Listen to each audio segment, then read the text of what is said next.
निकट भविष्य में किसी को भी अपनी सुंदरता की चिंता करने की जरूरत नहीं होगी, क्योंकि एक विशेष वायरस है जो आम लोगों को रातों रात परफेक्ट लुक दे सकता है। हालांकि इसकी कीमत थोड़ी ज्यादा है। कहानी की शुरुआत पेरिस के एक फैशन शो से होती है।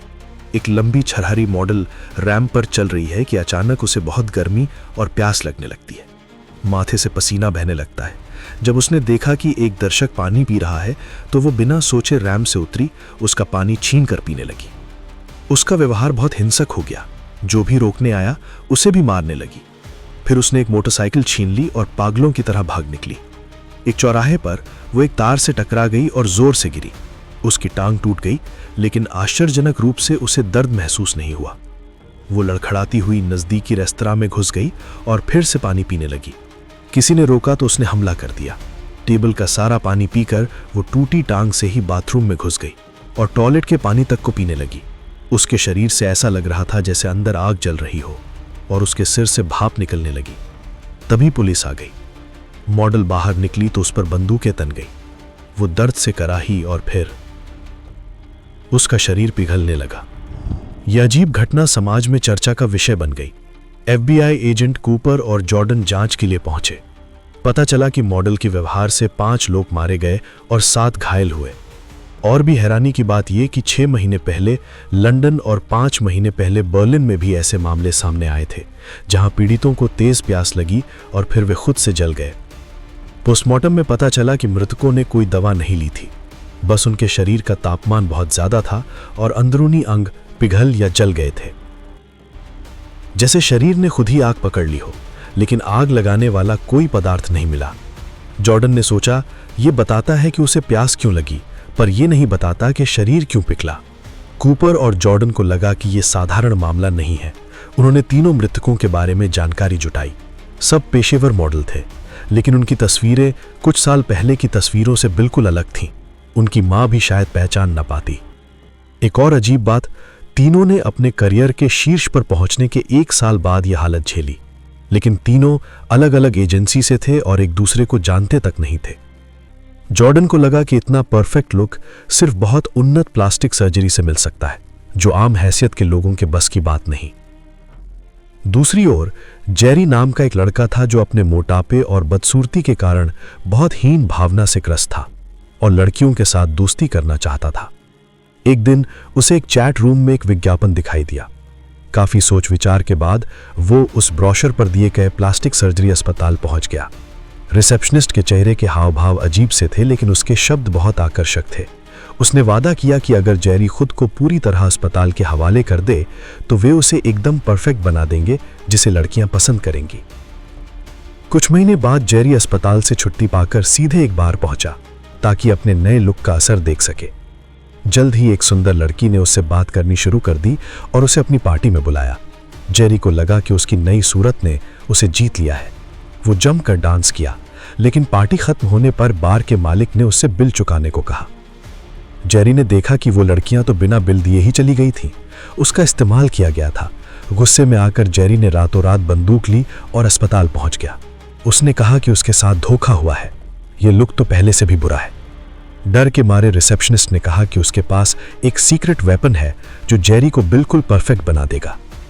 जेरी को संदेह था, लेकिन वो रिसेप्शनिस्ट के साथ एक होटल के कमरे में गया। रिसेप्शनिस्ट ने उसे शांत करने की कोशिश की और इंतजार करने को कहा। कुछ देर बाद एक औरत जो खुद को कोट से ढके हुए थी कमरे में आई। रिसेप्शनिस्ट ने उसे कुछ कहा और चला गया। उस औरत ने कोट उतारा और हल्के कदमों से जेरी के पास आई। अगली सुबह जेरी की आंख खुली तो वो औरत गायब थी। उसे बुखार जैसा लगा। उसने पानी और थर्मामीटर मंगवाया। तापमान लिया तो डर गया, बहुत ज्यादा था। अचानक तेज दर्द होने लगा और उसका शरीर कांपने लगा। उसकी खुरदुरी त्वचा उतरने लगी। कुछ देर बाद कमरे में सिर्फ एक मांस का कोकून बचा। जेरी ने उसकी परत फाड़ी और नए सिरे से सांस लेने लगा। लड़खड़ाता हुआ वो बाथरूम गया। शीशे में अब वो मोटा लड़का नहीं, बल्कि मस्कुलर, सुंदर चेहरे वाला एक हैंडसम आदमी दिखाई दिया। इधर एजेंट कूपर को लैब से जीन टेस्ट की रिपोर्ट मिली। मृतकों के शरीर में एक नया वायरस मिला था जो इबोला जितना घातक था। हालांकि ये हवा से नहीं बल्कि शारीरिक तरल पदार्थों यानी बॉडी फ्लूइड के संपर्क से फैलता था। संक्रामकता कम होने के बावजूद सीडीसी ने हाई अलर्ट जारी कर दिया क्योंकि इस वायरस का स्रोत अज्ञात था। तभी खबर आई कि वेनिस में एक ब्लॉगर को यह वायरस मिला था और उसी दिन उसकी हत्या कर दी गई। शायद वायरस बनाने वालों ने ही उसे मारा होगा। कूपर और जॉर्डन तुरंत वेनिस पहुंचे। वहां का माहौल अजीब था। इटालियन पुलिस पूरी तैयारी में थी। ब्लॉगर का शव बिस्तर पर पड़ा था। हत्यारे ने बहुत बेरहमी से काम लिया था और दीवार पर एक अजीब निशान छोड़ा था, मिस्र की हायरोग्लिफिक लिपि में सुंदरता का प्रतीक। जॉर्डन ने ब्लॉगर का वीडियो देखा जिसमें वो डरी हुई लग रही थी, जैसे उसे खतरे का एहसास हो। कूपर को बॉस का फोन आया कि वे न्यूयॉर्क वापस लौटे क्योंकि वहां एक फैशन मैगजीन की एडिटर अपने ऑफिस की कैंटीन में खुद से जलकर मर गई है। स्थानीय मामले को प्राथमिकता देनी होगी। दोनों ने अगली सुबह फ्लाइट लेने का फैसला किया। कूपर ने देखा कि जॉर्डन एक कॉर्नर में बैठे सुंदर लड़के से आंखें चुरा रही है। वो खुद को अलग करने का बहाना बनाकर चला गया ताकि जॉर्डन का रोमांटिक माहौल खराब ना हो। लेकिन जैसे ही कूपर कॉफी शॉप से बाहर निकला, 2 काले कोट पहने आदमियों ने उस पर हमला कर दिया। वे प्रशिक्षित थे। कूपर ने मुश्किल से खुद को बचाया। एक को तो उसने मार गिराया, लेकिन दूसरा पीछे पड़ गया। आखिरकार एक कंस्ट्रक्शन साइट पर जाकर उसने रस्सी से उसे फंसाकर मार डाला। इधर जॉर्डन उस सुंदर लड़के के साथ उसके घर पहुंची। वो कोई साधारण घर नहीं, बल्कि एक शानदार महल जैसा था। रात बिताने के बाद वो लड़का गायब हो गया। जॉर्डन को तेज प्यास लगी। उसने कई बोतल पानी पी लिया। फिर उसने शीशे के सामने खड़े होकर देखा, उसका शरीर बदल रहा था। जेरी की तरह ही उसने एक कोकून से बाहर निकलकर देखा, उसका चेहरा और शरीर पूरी तरह बदल चुका था। कूपर को इस बारे में कुछ पता नहीं था। हत्याओं के आरोप में सुबह उसे इटालियन पुलिस ने पकड़ लिया। अपनी पहचान बताने पर एक महिला अधिकारी ने उसे छोड़ दिया और 2 चौंकाने वाली खबरें सुनाई। पहली, उसकी पार्टनर जॉर्डन रहस्यमय तरीके से गायब हो गई है। दूसरी, जिन 2 हमलावरों को कूपर ने मारा था, वे भी उसी अज्ञात वायरस से संक्रमित थे। कूपर को भी टेस्ट कराना पड़ा। वो नेगेटिव निकला।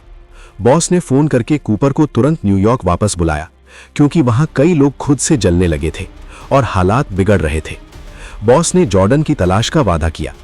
रोम के बाहरी इलाके में एक प्राइवेट विला में एक अमीर व्यापारी एक टॉप किलर से फोन पर बात कर रहा था। उसने कहा कि एक टारगेट ने उसका ओरिजिनल सीरम चुरा लिया है, जो बहुत कीमती है और सिर्फ उसके या उसके विश्वसनीय पार्टनर के इस्तेमाल के लिए है। यह पता चला कि यह ब्यूटी वायरस किसी गुप्त संगठन के कब्जे में है और सिर्फ बहुत अमीर और ताकतवर लोग ही इसका फायदा उठा सकते हैं। अगर कोई इसे गलत तरीके से फैलाता है तो उसे खत्म कर दिया जाता है। किलर को नया टास्क मिला। चूंकि यह वायरस बॉडी फ्लूइड से फैलता है, इसलिए व्यापारी ने कई संक्रमित लोगों की पहचान कर ली थी। किलर को वायरस के और फैलने से पहले इन सभी को मारना था। किलर ने शिकायत की कि काम बहुत ज्यादा है। व्यापारी ने उसे धैर्य रखने को कहा क्योंकि वेनिस में उसके 2 आदमी मारे गए थे और नए लोग भर्ती करने पड़ेंगे। फोन कटने के बाद दृश्य उस व्यापारी के लग्जरी यॉट पर आता है। कोई नहीं कह सकता कि यह ताकतवर दिखने वाला आदमी असल में 70 साल का है।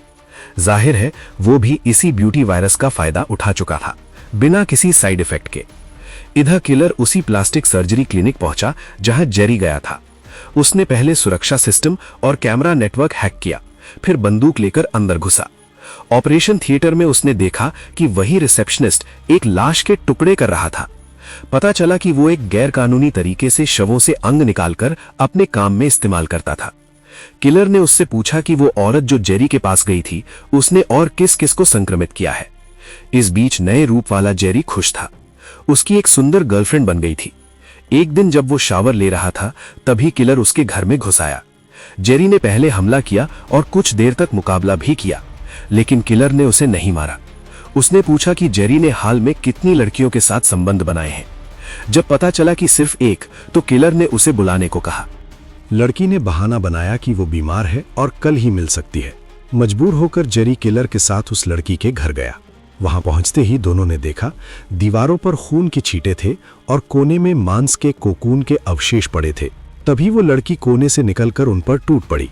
वायरस से बदलाव के बाद सिर्फ रूप ही नहीं, ताकत भी बढ़ जाती थी। जेरी को कुछ समझ आ गया। उसने एक फ्राइंग पैन उठाकर लड़की पर जोरदार वार किया। फिर उसने उसे पूरी तरह ढेर कर दिया। अब सिर्फ जेरी ही बचा था। उसे मारने के बाद किलर का काम पूरा हो जाता। मौत को सामने देखकर जेरी ने अपनी भावनाएं व्यक्त की। हमेशा से उसका मजाक उड़ाया गया और अब जब उसे नया जीवन मिला था, भले ही छोटा सा, तो वो संतुष्ट था। जेरी की इस सहज स्वीकारोक्ति से प्रभावित होकर किलर ने बंदूक नीची कर ली। दोनों एक रेस्तरां में बैठे। किलर ने बताया कि वो खुद भी इस वायरस का शुरुआती संक्रमित है। उसने लैब में बना शुद्ध सैंपल इस्तेमाल किया था, जो सेल्यूलर लेवल पर शरीर को बदल देता है, रूप सुंदर बनाता है, सेहत देता है, यहाँ तक कि बुढ़ापा भी दूर करता है बिना किसी साइड इफेक्ट के। ये तकनीक इतनी क्रांतिकारी थी कि इससे अनंत धन कमाया जा सकता था, लेकिन लैब के एक टेक्नीशियन ने इसकी एक टेस्ट कॉपी चुराकर पैसों के लिए गलत हाथों में बेच दी, जिससे ये महामारी फैली। किलर का काम था इन गैर कानूनी तरीके से संक्रमित लोगों को खत्म करना। उसने जेरी को इसलिए बख्शा क्योंकि उसे जेरी के अंदर एक क्षमता दिखाई दी। वो उसे एक किलर के रूप में तैयार करना चाहता था। साथ ही जेरी उसे अपने बेटे जैसा लगता था। जेरी ने प्रस्ताव स्वीकार कर लिया। इधर कूपर न्यूयॉर्क लौट आया। उसके साथियों ने बताया कि एक दिन पहले एक फैशन मैगजीन की कैंटीन में 2 कर्मचारी प्लास्टिक सर्जरी के बारे में बात कर रहे थे। तभी एक महिला एडिटर, जिसका चेहरा पीला पड़ा हुआ था, उनके पास आकर बैठ गई। एक कर्मचारी ने पूछा, क्या हुआ, तुम ठीक तो हो? महिला ने जवाब नहीं दिया और टेबल पर रखा पानी का बोतल छीनकर पीने लगी। जब उस कर्मचारी ने रोकना चाहा तो महिला ने कुर्सी से उसे जोर से मार दिया। वो एक पागल जानवर की तरह हो गई थी और उसकी ताकत भी डरावनी थी। दूसरे कर्मचारी डर गए लेकिन फोन से वीडियो बनाने लगे। तभी महिला की आंखें बेजान हो गईं और अगले ही पल वो खून और मांस के टुकड़ों में बिखर गई। पास बैठा कर्मचारी डर के मारे अपनी आंखें ढक लिया। जब दुर्घटना हुई तब भी मृतका के जिगर का तापमान 180 डिग्री सेल्सियस था। उसके फेफड़ों से निकला दूषित खून वहां मौजूद 20 से ज्यादा लोगों के संपर्क में आ गया। इन सभी का टेस्ट पॉजिटिव आया। अभी तो वे सामान्य दिख रहे हैं, लेकिन कोई नहीं जानता कि कब उनका शरीर अनियंत्रित होकर विस्फोट कर जाएगा। ये थी ब्यूटी टॉक्सिन सीरीज की पहली 3 एपिसोड्स की कहानी। अगले एपिसोड अगले हफ्ते।